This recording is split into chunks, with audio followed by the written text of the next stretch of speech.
What's up, guys? Welcome back to another episode of Fast Break with Taylor and Jake.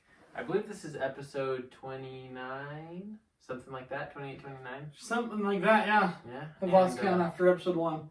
And we're super excited to do another fun podcast today. We're getting closer to what we think is going to be an NBA season. I'm not sure anymore. That's going to be kind of the big thing that we talk about today. But Taylor, how are you doing today? You know, I'm doing all right. I have my nap, so I'm good to go. Nice. I already worked today, and I'm feeling pumped! Well, good. I'm ready to go. I'm ready to go. We're going to talk. We got some stuff to talk about, some people to talk about, and we're going. Good. All right, so let's kind of get right into it. Biggest thing, last week I was like 100% sure the NBA season is coming back. Today, pretty sure, but not 100%. So if you haven't heard, Kyrie Irving has kind of been the face of a kind of a group of players who have been a little bit unsure if coming back July 31st is... July 30th now. Oh, yeah, July 30th. They pushed it back. Sweet. Anyways, yeah, if coming back July 30th is in the best interest of the players and America and everyone. So do you want to maybe break that down a little bit? Yes, I would love to dismember Kyrie Irving a little bit. No, so their whole thing is there are some players, mainly the youth, as in Tatum, Donovan Mitchell, De'Aaron Fox. There's a few other names who are kind of wanting insurance. Have you heard about that at all? I heard about this. So some players, Jason Tatum's like the first one to speak about it, saying that he wants insurance in case he gets injured playing in this, having not been playing for the past several months, whether their conditioning is down. He wants to know that he's backed up if he goes back after not playing contact basketball for a few months and then getting injured. To me, I'm like, okay, your training facilities are now open. Get going. Yeah. Let's get going now. Go. Get in shape. Go. Start doing 5-on-5 contact. Let's go. Aren't they already guaranteed their contracts even if they get hurt? Yes. So insured for what exactly? I'm not 100% positive about that, but I'm like Tatum, Donovan Mitchell, De'Aaron Fox, I know Kyle Kuzma. I know there's a few names who I want to make sure I'm going to be safe. I'm like, dude, here's my philosophy. They've been in the league, like Tatum and Donovan and Kyle Kuzma, have been in the league for 3 years. Jason Tatum, according to Jason Tatum, he has not spent a penny of his contract money. He's been spending all of his endorsement money. All of his salary money is put away. If you happen to come back, and I'm knocking on the biggest piece of wood I have, if you somehow manage to come back and have a career-ending injury, you've probably made enough money in those 3 years to support you. And if you need to sell your house and go to a smaller house, welcome to the rest of the whole entire world. But like what Jake was talking about, the whole Kyrie Irving thing, I think Kyrie feels that if we play basketball, it's going to take away from all this Black Lives Matter stuff. And I'm like, you want to keep rioting and burning down places and protesting and doing all this crap? Basketball will be what lights up the world. Not even basketball, football, soccer, baseball, all these sports are coming back now. And Dwight Howard says it's not time to play basketball yet. What is it, time to burn down more buildings and burn down more police buildings and loot and shoplift and get away with all this crime? And I'm like, I'm at my wit's end, Jake. I'm at my wit's end. So I kind of understand what they're saying as far as you don't want to come off tone deaf. This has probably been the strongest that a lot of people have felt of, as far as understanding that while the laws of the land are equal, it's not always an equal life, that everyone gets to live. And it's not always equal opportunity that we all have, which is what it's all about, right? We're not all going to have the same life. Equal outcome is different than equal opportunity, and they're fighting for that. And I totally understand that, and I'm 100% with that. But I genuinely don't understand. I would really like to know, Kyrie, what are you going to do if so say we don't say the NBA season doesn't come back, and let's not even talk about the health aspect, just as far as the social impact. What honestly, I really want to know, are you going to do that's going to make a bigger difference Right. than coming back and, you can use the money that comes back and donate a portion of it to, to underprivileged communities. Right. I think that's a good idea. I think the players being able to, if you're going to wear like a Black Lives Matter and I Can't Breathe shirt in warm-ups or on the bench, like all for that too. They can do that. Go for it. And, pre-game, post-game, like they're going to have, people watching them and paying attention. I don't think we're going to forget. Right. I think the attitude has been strong enough that no one's going to forget. I don't think... I can't imagine people are just going to be like, oh, basketball's on. Who cares about, police brutality or social inequality? Right. I just don't think that people are going to be like, I don't really care anymore. Right. I just don't. And I mean, you're not going to be like, because if you don't do it this season, you're not going to come back next season. When are you going to come back? Like, honestly, like, what does Kyrie want to see that is going to be, like, does he want to just wait for longer? Or what does he want to change? Some coaches believe that if they do cancel this season, the next season will go into a lockout. Mm-hmm. Does Kyrie not want to play basketball? And here's the thing. I love African Americans. All of these, except for Larry Bird, he's whiter than the paper you can get. But, like, I don't know, I look up to so many of these guys, and I'm like, Black lives, obviously, they do matter. And, like, we're not trying to take that away. I don't know if Kyrie feels that we're trying to take that away.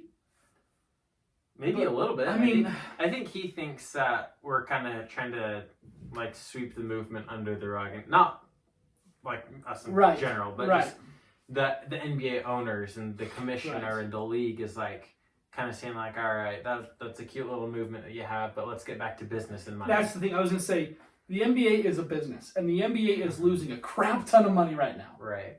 So, it's a business. You have got to make money. Mm-hmm. And by coming back, I know they won't get ticket sales and they won't be making as much money as they would with fans.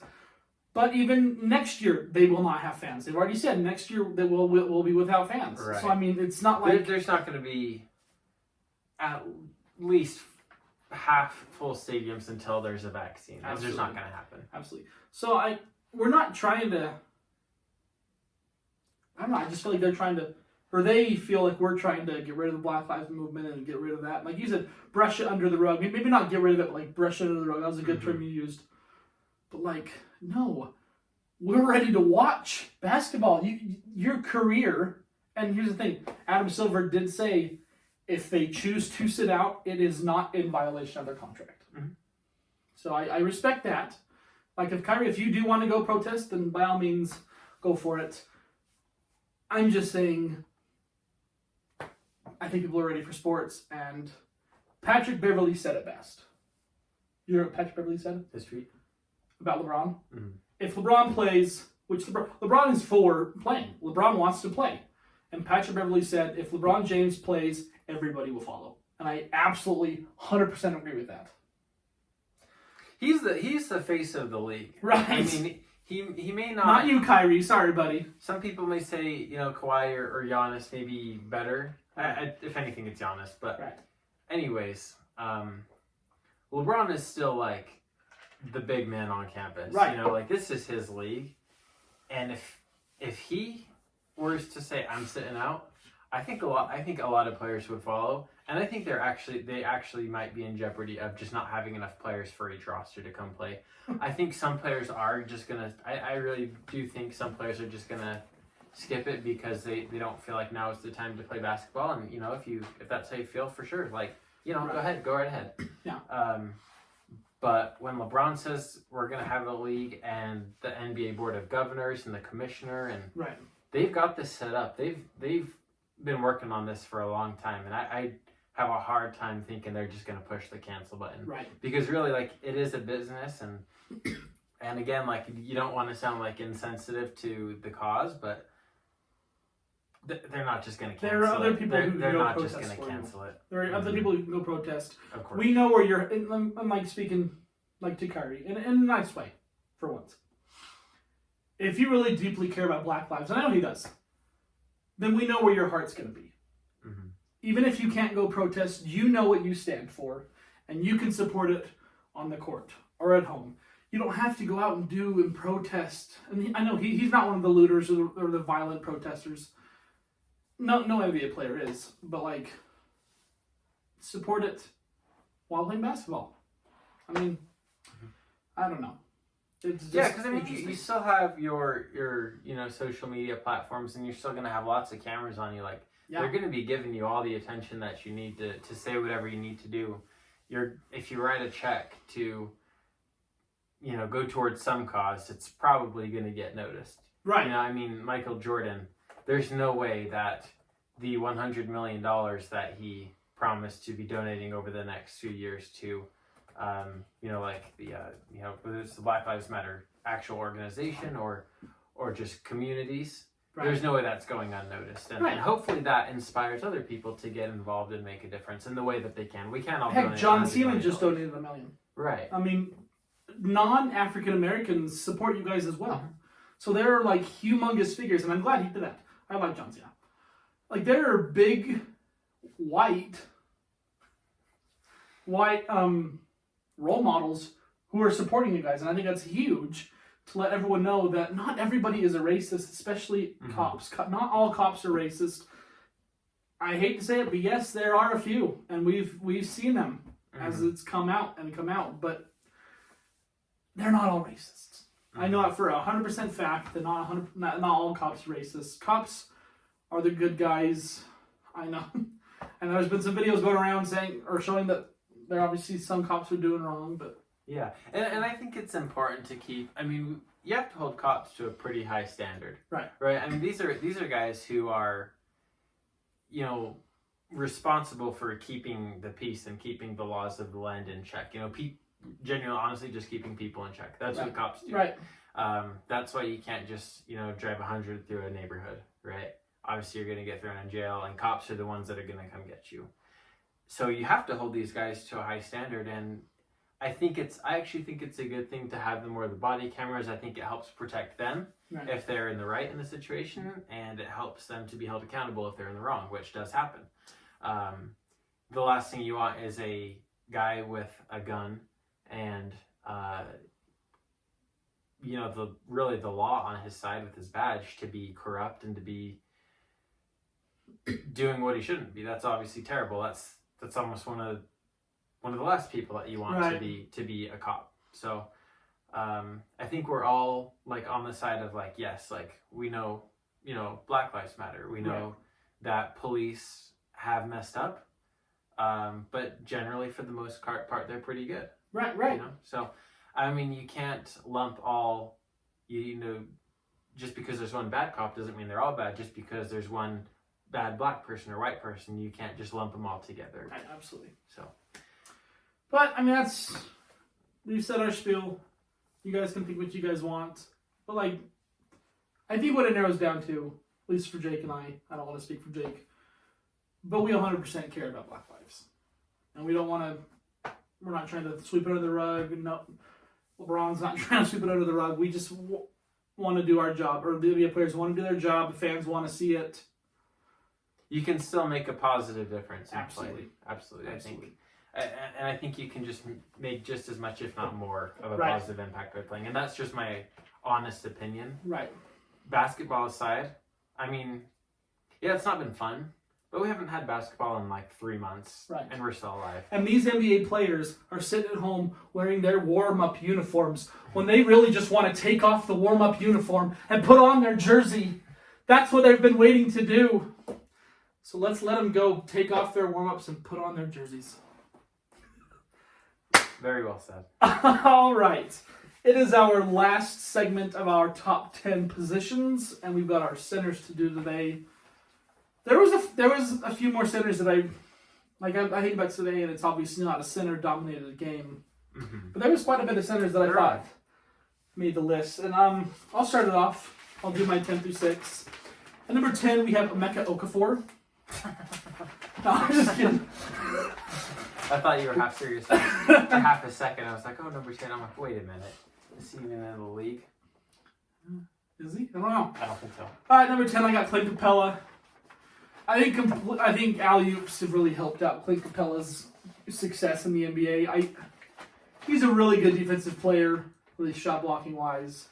Rebounding wise. He's a guy who can get you 10 to 15 points. Yeah. If you alley-oop it to him, pretty much. And he's a good player. He thrived in Houston. He got a huge contract. Right. And I honestly think he couldn't have had a better system running just the pick and roll with James Harden. Right. I think that was a tremendous system for him. I don't think his numbers will be as good in Atlanta, but I think he's a good center. Yeah, me too.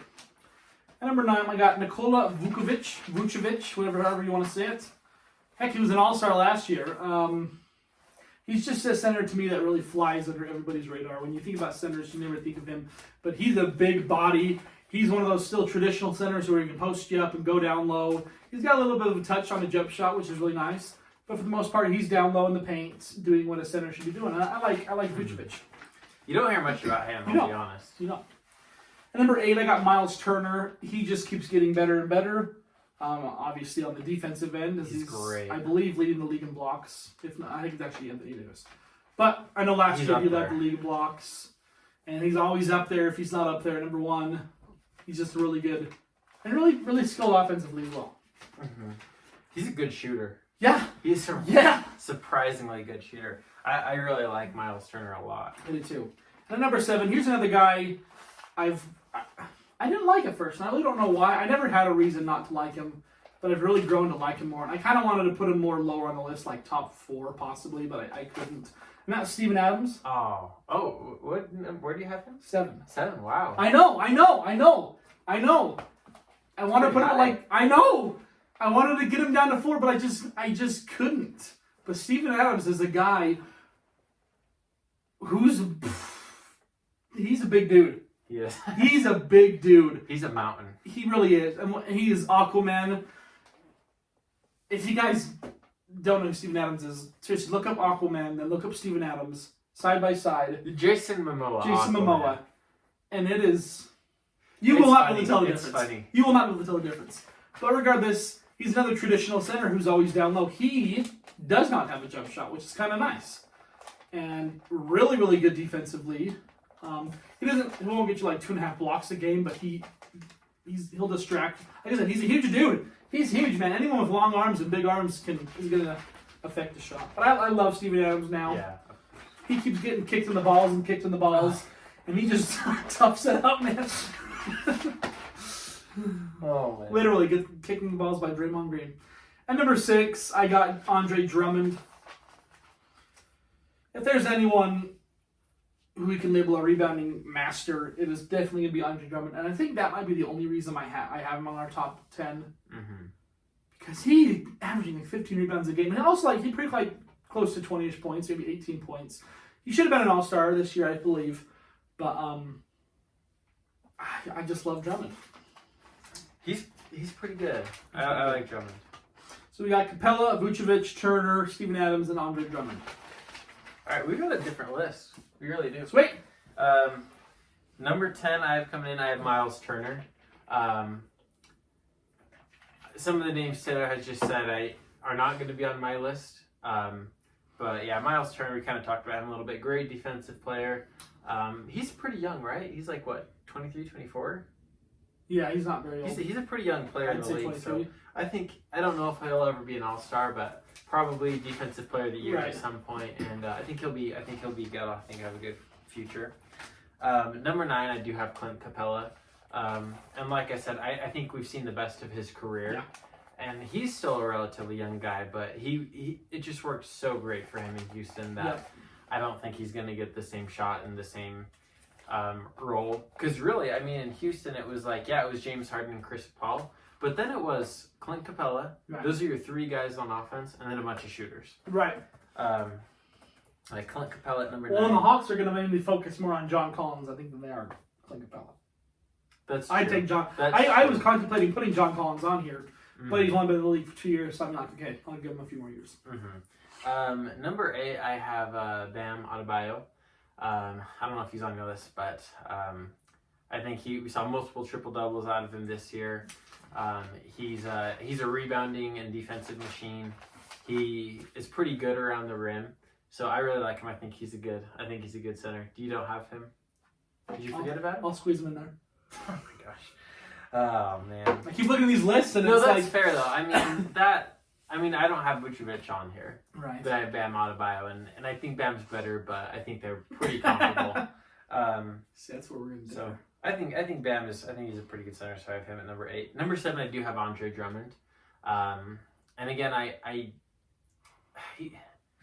think he's had a fairly underrated career.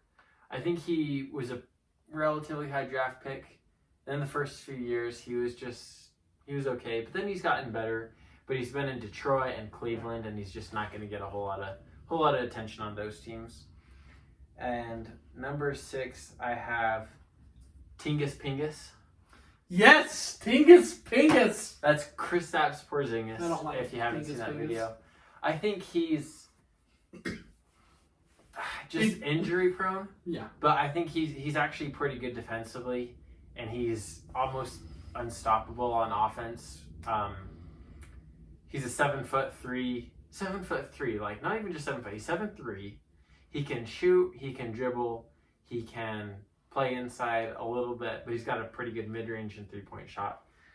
if you guys can handle the F word quite a few times, you guys should totally watch the Tingus Pingus video. So if I can find an edited version, I totally show it on here because it's hilarious. Yeah, so I'll just run back to him real quick. Number 10, Miles Turner. Number 9, Clint Capella. Number 8, Bam Adebayo. Number 7, Andre Drummond. And number 6, Kristaps Porzingis. Okay. We're going to tweak mine a little bit. At number 11, I have got Clint Capella. At number 10, I've got Nikola Vucevic. At number 9, I've got Miles Turner. At number 8, I got Steven Adams. At number 7, I got Andre Drummond. And at number 6, I got Bam Adebayo. The funny thing is... Number 6? It's pretty good. No, you know what? At number 6, I got Kristaps Porzingis. At number 5, I got Bam Adebayo. The funny thing is, when we were making this list, I'm like, okay, I'm so excited to talk about Bam. And I just totally spaced him. I'm like, where the Hey, crap? it happens, man. But I'm going to put Bam at number 5. I'm going to tell you why. What pick was he? 13? Okay, not bad. I thought. 13 I or thought he was like in the 14. 20s. But regardless, a center who came behind Hassan Whiteside. Hassan Whiteside was starting for the Miami Heat. And Hassan Whiteside had a few games where he got injured. And Bam Adebayo started. And Bam Adebayo shined. And they're like, okay, we're going to get rid of Hassan Whiteside, which I think was the greatest Who's the decision. 14th pick? Greatest decision they've made in the past couple of years is to get rid of Hassan Whiteside. Yes. And Bam Adebayo, I'll tell you why he's number 5 so early in his career. He's only had one good year. How many triple doubles did he have this year? I don't know. Let me see if I can look it up real quick. It was like... Regardless, he's a center in his realistically first year of being big. I know he's had at least 3 this year. I was going to say 10. But 3 triple doubles for a big man is not bad. And he's a guy who's consistently getting like 5 assists a game for a big man, 9 rebounds, 15 or so points. What is he? How many blocks wise? Let's see if I can find it. So he does have Yeah. he does have pretty good stats. Like his jump this year was pretty incredible. This year his blocks per game was 1.3. So not like a ton, but he's getting a block, impact a player. steal, 5 assists, almost 11 rebounds, and 16 points a game. Not a bad jump. He jumped 8 points this year. Not a bad jump. And really, I mean, his stats maybe aren't the most eye-popping, maybe not as good as Andre Drummond, but he is almost one of the key distributors in their offense. 5 assists per game as a big man. That's huge. That's crazy. Like, I think most point guards probably average about 6 or 7. And I remember when Joakim Noah was good, and he averaged 5 assists a game. He was second in the MVP voting. Wow. Where's Ben? Dude, he was an all-star this year, and he really does run their offense pretty well. I mean, he takes the ball up the court fairly frequently. Right. So I think he'll be the center for a long time in Miami, and I really hope he is. I really like Bam. At number 4, we've got the Stifle Tower, Rudy Gobert. or as Flight calls him, Gobert. But Gobert, once again, we've talked about him a lot on this podcast. 7'2", longer than a python, and he is just a menace. He's like 7'9" wingspan. Seriously. Can you guys just try to comprehend that? Like this? Like your wingspan is supposed to be your body. Did you know that? Your wingspan is supposed to be about how tall you are. His is 7 inches taller than him. And he's already 7'2". But regardless, if he's not blocking shots, he's going to alter a shot. And he's another guy like Capella who kind of lives off the alley-oop, but he has more of a developed game than Clint Capella by far. He's got a soft touch around the rim. And I think he's just going to continue to get better. I don't know if he will ever get past the 4 in my list. That's fair. Because the number 3, we got Karl Anthony Towns, who is already putting up 26 points a game, 12 rebounds, should be a block and a half, and he's got that 3-point shot beautifully now. He's over 40% from the 3-point line.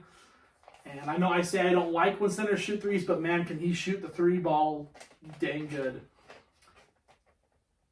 I feel like he's got the capability of being the best center in the league, but he can't lead, in my opinion, and he cannot win.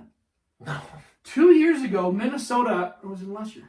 I think it was when they made the playoffs. With Jimmy Butler. Yeah, when they made the playoffs. I think it was last year. They were, on paper, they looked so dang good. They made it the playoffs, I think, as an 8th seed. Yeah. It was their team looked so good. I was so hyped for that team. It just didn't show up. And then at number 2, we might be the same right here, or we might be different. Number 2, I got Joel Embiid. I'm going to tell you why. I'll tell you why I think Nikola Jokic is the best center in the league.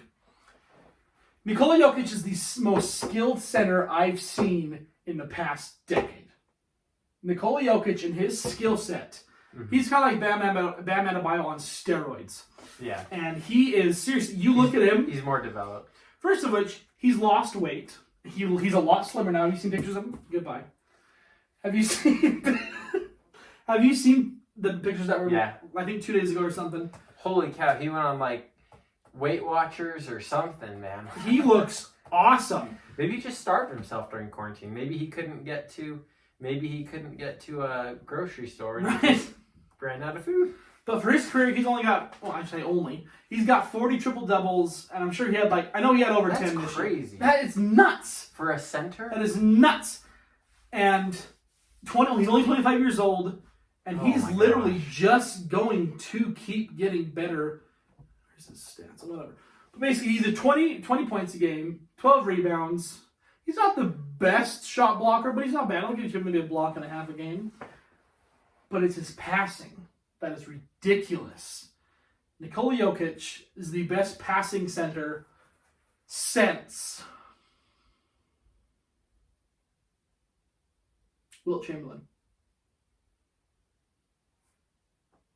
I never watched Wilt Chamberlain pass the basketball, but you see the numbers, and he averaged 10 in this season, I believe. Yes. I don't know, I can't, off the top of my head, think of a great passing center. Right.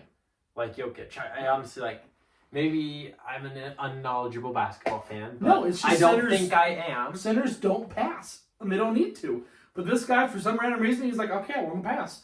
And he's got some good teammates to pass to. Mm-hmm. Joel Embiid's a good player. Don't get me wrong.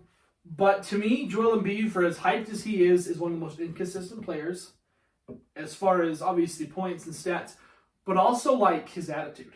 Mm-hmm.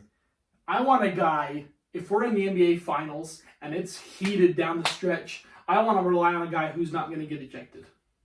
I think Joel Embiid might get ejected. In today's NBA, he probably I wouldn't trust Joel Embiid in that sense.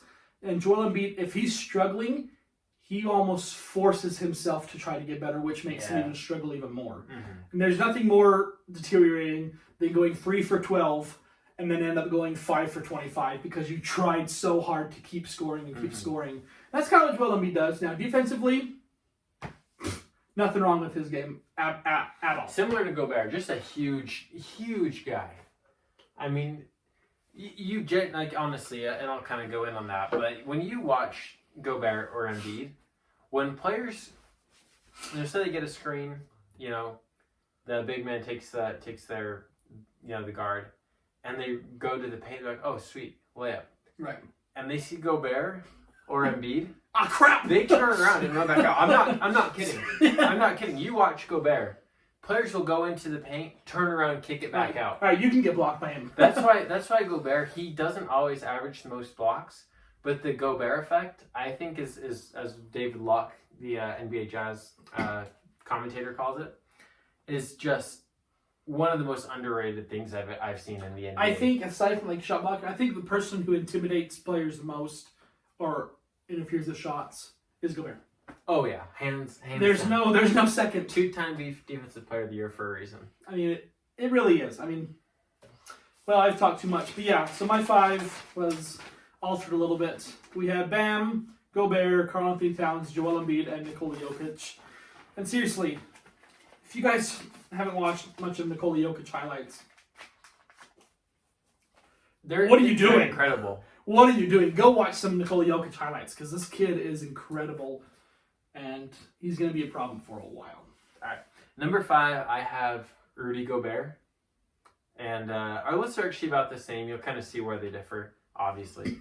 Number 5, just as we've kind of mentioned, I mean, he's incredible defensive. I think the best defensive center in the game. But he does have a very soft touch around the rim. Whereas even if he doesn't always dunk it, which he did lead the league in dunks last year. But he can lay it in very well. And sometimes I wish he would just throw it down a little bit more. Right. Sometimes he tries to like finger roll or get a little fancy. I'm like, go back. If you're up there, just throw it down. If you're up there, just pack it on him. So yeah, number 5, Gobert. Number 4, I have Karl-Anthony Towns. Okay. Who did I forget? Well, you didn't forget. Okay, But okay, gotcha. Number 5, I have Karl-Anthony Towns. Number 4. Yeah, number 4, Karl-Anthony Towns. I think he will be. You kind of said this about Zach LaVine. I think he's going to have a great career, but I don't think he's ever going to win anything unless he goes somewhere. Now they did acquire D'Angelo Russell, right? And I know they're friends, and who knows? Maybe I know they're friends with Devin Booker. Maybe he goes up to Minnesota. Minnesota.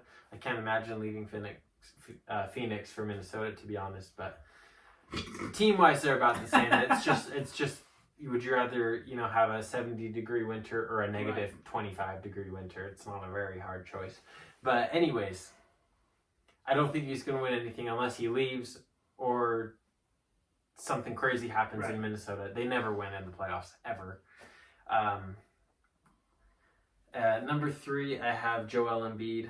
No. Number 3, I actually have Jokic at number 3.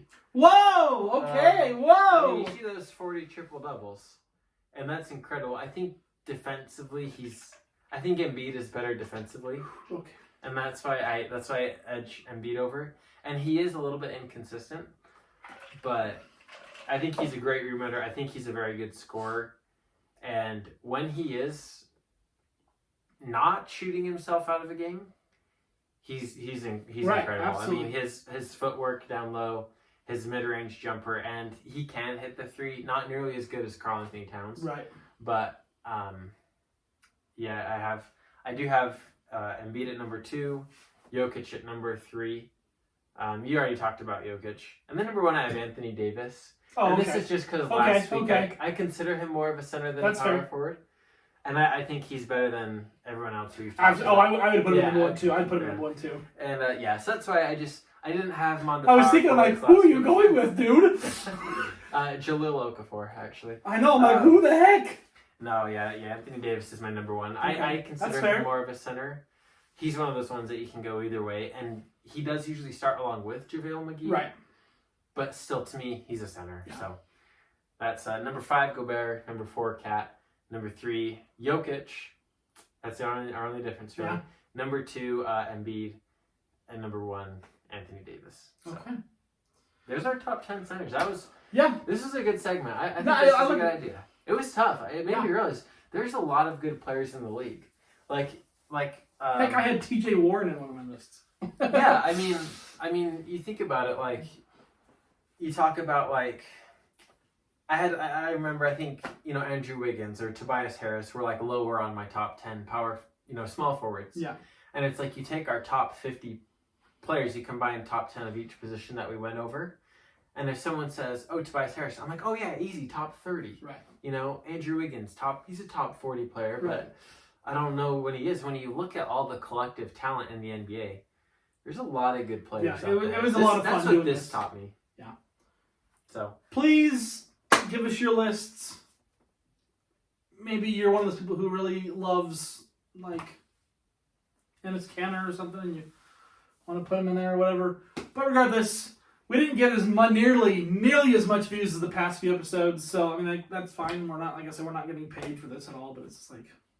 We like when people watch it. Yeah, it's kind of fun. And go out yourselves and try to create lists, and if you're married or whatever, be like, hey, even if your wife's not, or your husband's not even into basketball at all, just be like, hey, come do this with me.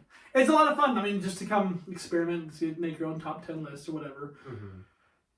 It was more challenging than I thought it would be, dude. Like, if you're, like, maybe next thing we'll do is maybe we'll just go top 20 in the league. And just try and, like, go in on this list. Because it's easy to kind of throw, like, a top 20. But when you really look at it, it's hard to be like, is Russ better than Dame? Right. I mean, you can have an actual, like... No, he's not. Conversation on that. And you can look into it and whatever. But it's just a fun list. I thought Centers was fun. Yeah. I think it's time. I think it is. What is it time for? I think it's time that we finally talk about Lavar Ball. We've pushed it off and pushed it off and pushed it off. And we can't keep doing that. We've got to talk about Lavar Ball. We've got to give the man his respect. All right, first of which, congratulations to the Ball brothers for finally getting out of Big Baller Brand and signing with Rock Nation. Oh, yeah, I heard about I have no idea what Rock Nation is. I think that's Jay-Z's, what's the word, like, agency, sports agency. There's a lot of players that have signed with him. Okay, good. Look up players signed with Rock Nation. I think that was a great move for him. I heard about that and was like, well, that's cool. They all did it together. Yeah. Wow, I'm typing like I'm texting. Wow, gosh. But yes,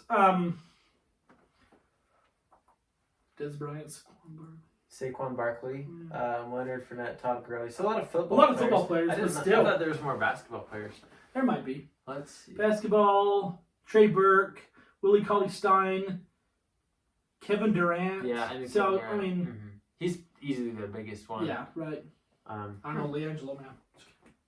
I love how it lists LiAngelo's Oklahoma City Blue. All these guys. You got Kyrie. Oh wow, Kyrie, Jeremy Lin, Rudy Gay, Markelle Fultz, Danny Green, Justice. Chris Okay, you got quite a few names on here. Mm-hmm. So good job, Ball brothers, for getting out of the family business. But regardless, no. That family business. Big Baller Brand. Big Baller Brand. Is it safe to say that Big Baller Brand is officially no more? Do you think Lavar's going to keep trying to do stuff with it? Oh, they're still trying to keep... They were down for a while because I know, I think his name was Alan Foster. Yeah. Had embezzled like a few $1 million from it, like just pocketed it and obviously screwed him over. I know their site went down and I think it fairly recently came back up. But I think they're good. I think Lavar still thinks it's the best thing. His own children are just over it. Like, I think they've realized, like, all right, it was fun, but it didn't work out. It's hard to build a successful brand, a clothing brand, in an extremely competitive space when your father's an idiot. So Lavar Ball, people, is known for saying stuff that no one would dare even say. For instance, my son Lonzo Ball will be better than Magic Johnson. He's better than Steph Curry. He's better than Stephen now. Curry. I myself, Lavar Ball, could beat Michael Jordan one-on-one. He actually said this. He says everything. And they created their own family business called Big Baller Brand. It's kind of fun to say Big Baller Brand. Mm-hmm. But they released their kid's shoe. Lonzo Ball was in college at UCLA, entered the draft, he created a shoe. Not even in the NBA yet. Boom, $500 for the shoe. $500 for a shoe that Lonzo, I think himself, came out and says, sucked. He replaced them every halftime. They were bad. They sucked. And Lavar Ball, all you need to make shoes, fabric and glue. I'm like, what? This guy's a millionaire. I have to give him his respect, though. I mean, these kids, like, I know he, I don't know actually what he did, like, for a job before he became a professional goofball, but he played, I think, like, football in college and basketball. He went to the NFL. At junior college. Yeah. He went to the NFL. He was himself a bit of an athlete. Yeah. I mean, pretty physically gifted guy, really. He's like 6'5", probably 250. He's a big guy. Yeah, he's a big dude. And he just has the craziest personality. Like, he's like Donald Trump to me. Oh, yeah. I can't tell if he's like just a troll and he's really good at it and it's just all an act. I think he is. Or He's got to be. Just that stupid. He's got to be. I mean, there's no excuses. If you guys don't know who Lavar Ball is, this is the best picture I can possibly find of Lavar Ball right here. Let's get the microphone out of the way. That is Lavar Ball. I don't know if you guys can see it or not, but that's all right. But no, Lavar Ball, I will have to give him credit for something. He loves his kids. Oh, he does. And that is, honestly, like, as far as a father goes, he really is. He's an excellent father. And to be honest, I would love to hang out with him for a day. Oh, I would love to hang out with him. I would just love to have his phone number. Just, I'm feeling down. Let me give Lavar a ball. Let me give Lavar a call. Lavar, I'm not feeling too good. What do you have for me? Lavar Ball is one of those guys you love to hate, and I wouldn't even say the majority like hates him. They just think he's. Just the things he says are so outlandish. It's so much, which almost makes you like him. Almost makes you like him. Like Jake texted me, I'm really thinking about buying some Big Baller brand merchandise. I'm like, what? What? Which, you know, I mean, some of their stuff's nice. Some of their stuff is nice. Their shoes, a lot of those shoes are actually pretty cool looking. Yeah. They're not $500. I wouldn't wear them to play basketball, but like, right. If you're just you know, wearing them just like a normal whatever, like you're not actually going to go do anything too crazy. Like, if they were like $40, I'd buy it. Oh yeah, absolutely. But yeah, once again, there's no doubt the love he has for his kids. Mm-hmm. But it's almost he tries to control everything they do too much. Let's face it, Lonzo Ball's talent, yes, is comparable, or at least the same play style to Magic Johnson. Absolutely. Probably to me more Jason Kidd-like. Yeah, that's fair. As soon as he hit the league, though, he was so hyped. Everyone came at him. Yeah. And he was a bust his rookie season. He just had a target on his back. He really did. His very first game, or his very first time the Clippers played, Patrick Beverley just killed him. Yeah. He just killed him. And ever since then, players have just targeted him because he's had a target on his back because of his father. I think it's maybe toned down a little bit. Absolutely. And I think going to New Orleans was good for his basketball career. We can get into his personal life a little bit, I guess. But I think it was really good for him just to get out of Los Angeles, just to leave, because he had, I mean, from what I've seen, LA is not, the Lakers especially, is not where you go as a rookie to develop. Right. They're not like the Jazz or the Spurs or the Grizzlies, you know, where you go and you develop players. I mean, you take these stars, you get LeBron, you get Anthony Davis. Brendan Ingram. He didn't develop in LA. He went to New Orleans, and he's gotten so much better. You know, just right, absolutely. So for Lonzo, I think getting out of LA, getting away. You know, LeVar is focusing more on his other kids, so Lonzo can do more of his own thing. It's been great for him, LeVar is I think he genuinely does love his kids a whole lot. Right. He wants them to be very successful.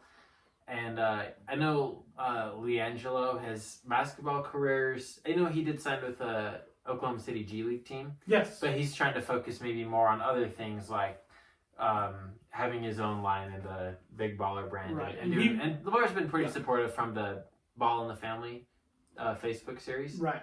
But have you watched that at all? A little bit, yeah. Hilarious. It's a funny show. It's a good show. Like I said, we gonna get in trouble if we play this? I don't know. I don't think so. We might. You think so? It's not our song. No, it belongs to Lonzo Ball though. Okay, well, regardless, funny sex show. But yeah, and I think ever since Lonzo came in the league, here's the thing: LeVar Ball said all three of his kids are going to go to the Los Angeles Lakers and win championships. Yeah, and we don't need LeBron James. And they said, well, LeBron James signed with the Los Angeles Lakers. We don't need him.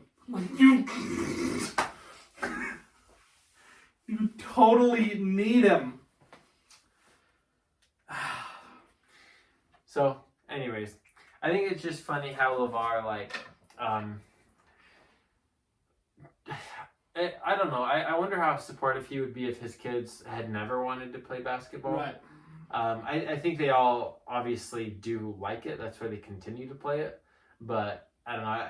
Part of me wonders is, like, do you just want to push them really hard to be successful? Right. So you can make money and you right. can build a brand? Like, I'm sorry, but that's just like a natural thought when you see how much he also cares about the brand. You know? Right. I think he wants to be successful and he knows his kids can help get him there. Right. And I hope he doesn't, like, extort them and their talent for right. them. He was on SportsCenter and the famous quote that he said was "Stay in your lane." Stay in your lane. Stay in your lane, and he's just a funny man. The way he can convince himself of things that are so obviously not true is just hilarious. It's incredible. He's a great debater.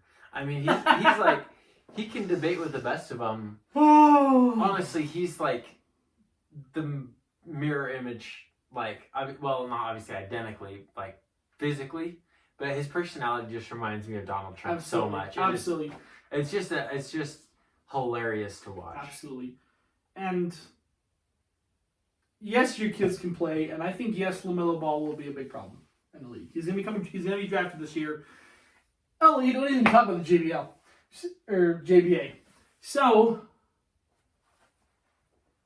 LiAngelo signs with UCLA. They go to a trip to China. He gets caught shoplifting. They release him from UCLA. Boom, there goes LiAngelo Ball's career. So, and then they start homeschooling LaMelo Ball when he's in high school. Yeah, and then they're like, all right, we don't need UCLA. Let's go play in Lithuania. They went to Lithuania and played there.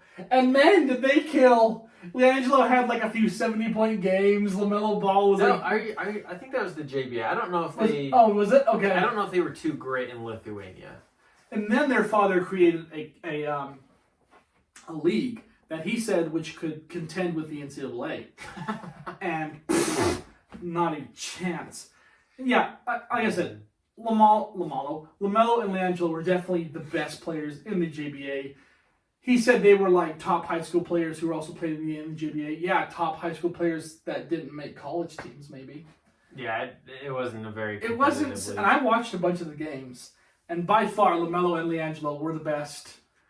It was such a joke. Oh, man. And he just barely came out and said, LiAngelo will make the league, and in 3 years, he's going to be a scoring champion. I'm like, dude, stop saying words. I just don't think LiAngelo's NBA level talent. I honestly think LaMelo, LiAngelo, and Lonzo are really sick of their dad.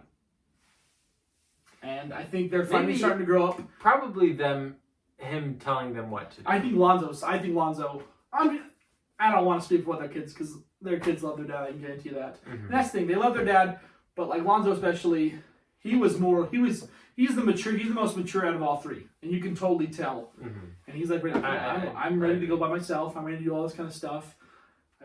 I'm getting out of the daddy stage, kind of thing, and I want to go be on my own. And you even see LaMelo do that as well, because he said, I don't want to do the JBA. I want to go back to high school. Yep. So he went to Spire Academy in Ohio and had a great senior year. And I with think what, 7'7" Mike Brabowski or something? I mean, I don't know if that guy actually played, but he went back to high school and got to have more of like a high school experience, which I think was great for him. And then he went to Australia, far away from his parents, and thrived and had a great season. So good. Yeah. So I think it's great to keep a great relationship with their dad. Yeah. But they let them make their own careers at this point. I mean, they're not in high school anymore. And for sure, LaMelo took the most craziest route to become an NBA player. Oh, man. But it's going to happen. LiAngelo, like you said, LiAngelo probably is not fit for the NBA. Put him in the G League, yeah. Here's the thing. LiAngelo, yes, absolutely can score. Can shoot the lights out. Doesn't miss very many three-pointers. He doesn't miss very well. But sometimes skill is more valuable than scoring. Mm-hmm. And put shooting aside. And Lonzo and LaMelo have more of those. Lonzo skills. and LaMelo are very skillful basketball players, whereas LiAngelo can just score. Yeah. So, if you haven't watched Ball in the Family on Facebook, it's fairly entertaining. And I'm not gonna lie. And like their mom, does she have? I think she had a stroke, and she had to learn how to walk again. Yeah, you can tell she's got like a speech impediment. I mean, it was pretty serious, and it's been actually really cool to see. That's one thing though. Like Lavar is he's so supportive, and he pushes her to keep taking steps forward in her progression. And he's absolutely like really supportive. And that's another thing that I really do like about Lavar. He genuinely cares a ton about his family. Yeah, absolutely. He loves, and he's very, very proud of his family. Mm-hmm. And to be honest, he should be. I mean, he's got 2 NBA players, almost 3 NBA players, and an awesome wife. I don't know much about her, but he loves her to death. Mm-hmm. And you can totally see that, and I give big props to him for that. But yeah, he's a clown, and I love it. And he, in a good way, in a great way. It almost like I get more like when Lonzo Ball was a rookie. I get probably notifications every single day saying Lavar said something. I'm like, I read it, I'm like, oh my gosh, did he really just say that? So it's more of like, it's almost fun. And obviously they've had him on SportsCenter for fun, and he'll cause a scene. Yes. Whether he said some weird stuff. He's good for ratings. Absolutely. And if you ever want to come on this podcast, please, you are more than 100% welcome to be on this podcast. That would be terrific. If we could get Lavar Ball on this podcast. That'd be the coolest thing. Like, if we could just have a phone interview with Lavar, I would die. If you watch this or somehow find out about this, I am directly speaking to you right now, Lavar Ball. Please somehow get on our podcast, because you would be the best guest on the show. But, yes, basketball is most likely still going to continue. And just cross your fingers that it still does. But I think we're good to go. I really do. I think we will. And I think the NBA is going to have a tough time being like, no. Right. We're canceling. I just don't see it. I honestly just don't see it, from at least at minimum from a business standpoint. Right. Absolutely. And of course, business shouldn't trump human rights. Right. Obviously, but I like I said before, I'll say it one more time. I think you can still make a positive difference. Absolutely. And play. Absolutely. So, Big Baller Brand. Everyone enjoy your guys' week, and remember, stay in your lane. You're all big ballers. You're all big ballers.